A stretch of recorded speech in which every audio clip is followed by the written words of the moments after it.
What if the best man never won? Every year, the greatest physiques on the planet step onto one stage. They've sacrificed sleep, relationships, food, and years of their lives. They've pushed their bodies to limits that most people can't even imagine. And at the end of it all, one man gets his hand raised. But what if that man wasn't the best one up there? Welcome to Mr. Olympia, the most prestigious title in bodybuilding history. A stage where legends are made, careers are defined, and sometimes justice is nowhere to be found. Today, we're counting down the 10 biggest robberies in Mr. Olympia history. 10 moments where the crowd knew, the experts knew, and deep down, even the winner probably knew that the wrong man walked away with the crown. Stay until number 1, because the final entry didn't just rob one man of a title, it broke him, and it changed the sport forever. Let's get into it. Number 10, 1969 and 1970, Arnold versus Sergio,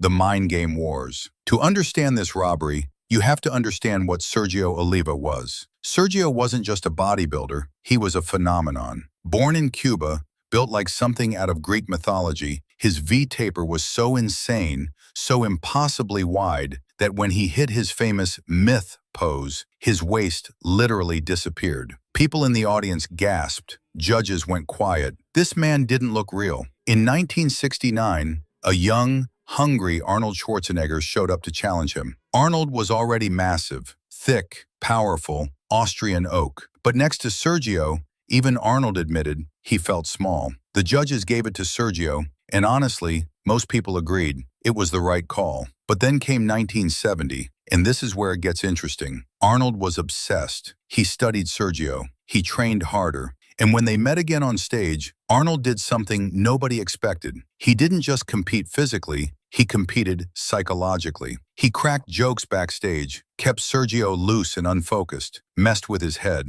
And when the scores came in, Arnold had won. Was Arnold better that night? Some say yes, many say no. But what's certain is this: Arnold didn't just beat Sergio's body, he outplayed his mind. And in a sport judged by human eyes, perception is everything. The robbery verdict? Partial. Sergio may have had the better physique, Arnold had the better strategy. And sometimes, strategy wins. Number 9, 1994, Dorian Yates versus Shawn Ray, the night beauty lost. Picture the most aesthetically perfect physique you've ever seen. Clean lines, flawless symmetry, a body that looks like it was sculpted by an artist, not built in a gym. That was Shawn Ray in 1994. And then picture the opposite, a mass monster, thick, dense, grainy, brutal. A body that looks like it was carved out of granite with a sledgehammer. That was Dorian Yates. Now here's the thing, both are valid, both are impressive. But the question was, which one wins Mr. Olympia? The judges chose Dorian. And in doing so, they sent a message that echoed through the sport for the next decade. Size matters more than beauty. Mass beats aesthetics. Bigger is better. Shawn Ray was devastated, and you can understand why. He had done everything right. He was shredded, proportional, and stunning on stage. But the new era of bodybuilding had no room for stunning. It wanted overwhelming. This wasn't just a robbery, it was a changing of the guard, and Shawn Ray was the casualty that marked the turning point. Number 8, 2006, Cutler versus Coleman, the political dethroning. 8 titles, 8 consecutive Mr. Olympia victories. Coleman had done something that nobody thought was possible. He had dominated the sport for nearly a decade. And in 2006, he came back for number 9. Now, was Ronnie at his absolute peak? No, he was dealing with injuries. His conditioning wasn't flawless. But here's what people forget. Coleman on a bad day was still better than most people on their best day. He still had the size. He still had the presence. He still had the legacy. Cutler was hungry, polished, and ready, no question. But many experts watching that show felt Ronnie had done enough to retain his crown. The judges disagreed. And here's where the politics come in. The sport needed a fresh face, a new story. Ronnie had been champion so long that the narrative was getting old. Cutler was marketable, relatable, and exciting. And whether the judges consciously or subconsciously factored that in, the result felt like a corporate decision more than a competitive one. Coleman, one of the greatest bodybuilders who ever lived, left the stage without a record-breaking 9th title, and the sport moved on. without ever really answering whether Jay Cutler truly beat him that night. Number 7. 2007. Jay Cutler versus Victor Martinez, the Daylight Heist. If there's one entry on this list that makes bodybuilding fans the angriest, it's this one. 2007. Victor Martinez stepped on stage and looked like a video game character. Striated glutes, razor-sharp conditioning, insane symmetry, full, round muscle bellies with zero water retention. The man was dialed in to a level that had fans on their feet before he even hit a single pose. Jay Cutler? Smooth in places, clearly holding water. Not the Jay Cutler that had beaten Ronnie the year before. This was a diminished version of the champion. And yet, Jay won. Even commentators in the moment were stunned. Victor Martinez had done everything right. He came to take the crown, and on pure physique, most neutral observers agreed he had.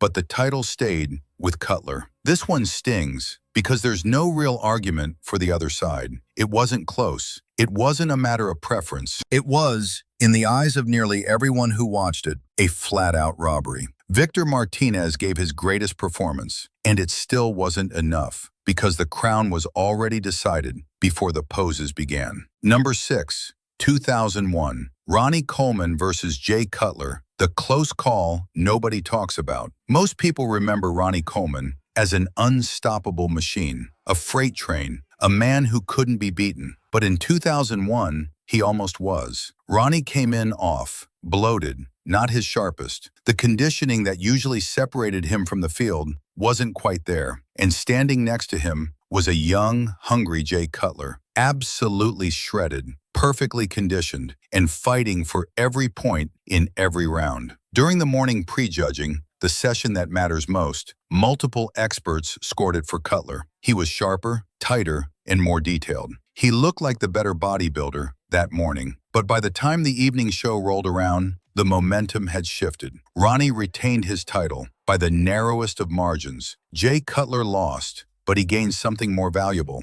He proved he belonged. He planted a seed of doubt in Ronnie's dominance, and he came back year after year until finally, 5 years later, he took what many felt he had already earned back in 2001. Number 5. 1981. Franco Columbu versus Tom Platz, the injury exception. Here's a question. If a man shows up injured with clearly underdeveloped legs and beats someone who has the single greatest pair of legs the sport has ever seen, is that a sport anymore? That's the question 1981 left us with. Franco Columbu was a legend, a two-time Mr. Olympia, a close friend of Arnold, a man with one of the most powerful upper bodies ever assembled. But in 1981, he had injured his knee in a previous competition, and it showed. His legs were noticeably behind the rest of his physique. And then there was Tom Platz. Tom Platz's legs were not human, freaky, vascular, impossibly developed quads that made audiences literally scream. His conditioning was otherworldly. He came in looking like the future of the sport. But Franco won. The official explanation? Franco's overall package was stronger. But bodybuilding fans have never accepted that.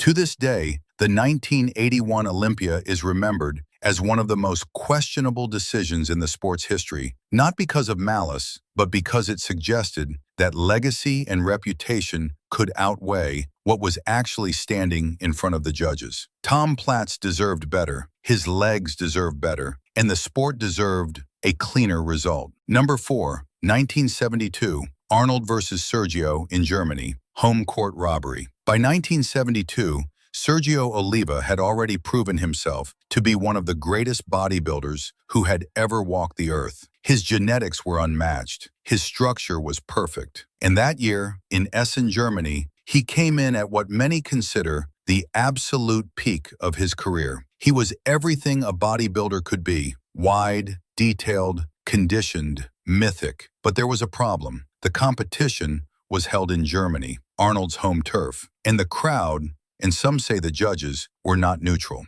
Arnold had been building his European fan base for years. He was charming, charismatic, and beloved. And on that stage, in front of that audience, the atmosphere was electric for him from the moment he walked out. Sergio competed brilliantly. By nearly every objective measure, He matched or surpassed Arnold that evening, but the decision went to the Austrian. Sergio knew. He said afterward that he felt the result had been decided before the competition began. And looking back at the footage, it's very hard to disagree. This was the night politics officially entered the Olympia stage, and it wouldn't be the last time. Number 3, 1997, Dorian Yates versus Nasser El Sonbati, the wounded champion. This one is complicated, and it's complicated because it involves something bigger than bodybuilding. It involves human will. Dorian Yates in 1997 was not the Dorian Yates of years past. He had torn his tricep. He had torn his quad. Two major injuries that visibly affected his physique. His symmetry was compromised. His conditioning was uneven. Any honest observer could see that he was not 100%. Standing opposite him was Nasser El Sonbati, a man who had been knocking on the door of the Olympia title for years. Massive, conditioned, and arguably the most complete package on that stage. He came in enormous and peeled, the kind of shape that, in any other year, would have been a guaranteed win. But Dorian won, again. The bodybuilding world was split. Half the fans respected Dorian's warrior spirit, the idea that a champion shows up even when broken. The other half felt that the judges simply couldn't bring themselves to take the title from the shadow while he was still standing. Was it a robbery? Technically, yes, if the criteria is best physique on that day. Was it also one of the most emotional moments in sport? Absolutely. Dorian Yates retired after that show. It was his last Olympia, and even in a diminished state, he walked away with 6 consecutive titles. Nasser never got his moment, and that is one of bodybuilding's great unanswered injustices. Number 2, 1998, Ronnie Coleman versus Flex Wheeler, the night aesthetics died. Some moments in sport feel like a door closing, like an era ending, like the world shifting on its axis. 1998 was that moment for bodybuilding. Flex Wheeler was not just a bodybuilder, he was an artist. Arnold Schwarzenegger himself called Flex Wheeler the most genetically gifted bodybuilder he had ever seen. Perfect insertions, perfect symmetry, a flowing, graceful, beautiful physique that looked like it had been painted rather than built. In 1998, Flex came in at arguably the best shape of his career. Conditioned, full, symmetrical,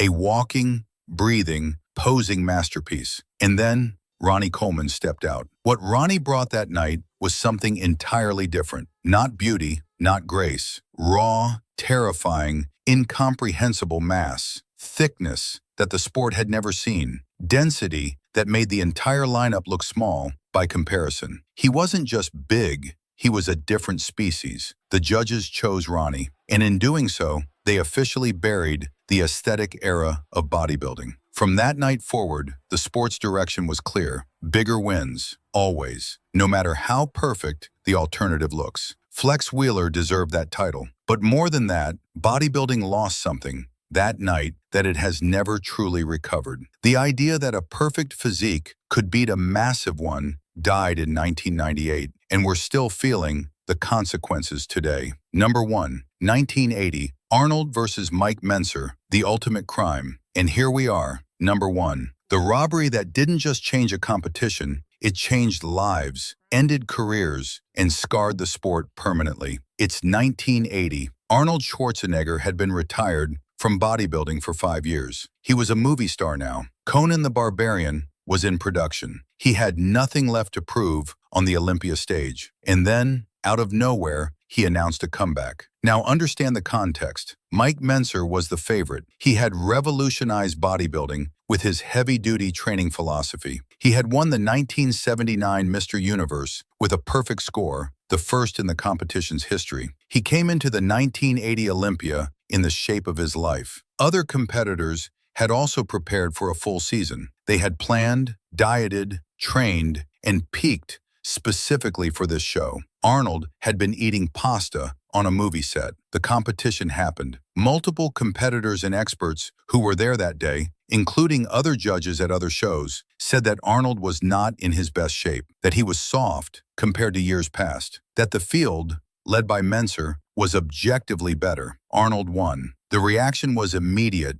and explosive. Competitors protested, fans were furious, and Mike Mentzer, a man who had dedicated his life to bodybuilding, who had the philosophy, the physique, and the legacy to be champion, was so disgusted by what he witnessed that he retired from competitive bodybuilding on the spot. He never competed again. Mike Mentzer spent the rest of his life writing, coaching, and advocating for the sport he loved, but he never stood on that stage again. And to this day, the 1980 Mr. Olympia stands as the single most controversial result in the sport's history. Not because it was close, but because it wasn't. So there you have it, 10 times when the best man didn't win. 10 moments where politics, favoritism, and questionable judging rewrote history. But here's the thing about bodybuilding. These robberies didn't kill the sport, they fueled it. They created debates that last decades. They gave us stories worth telling. And they remind us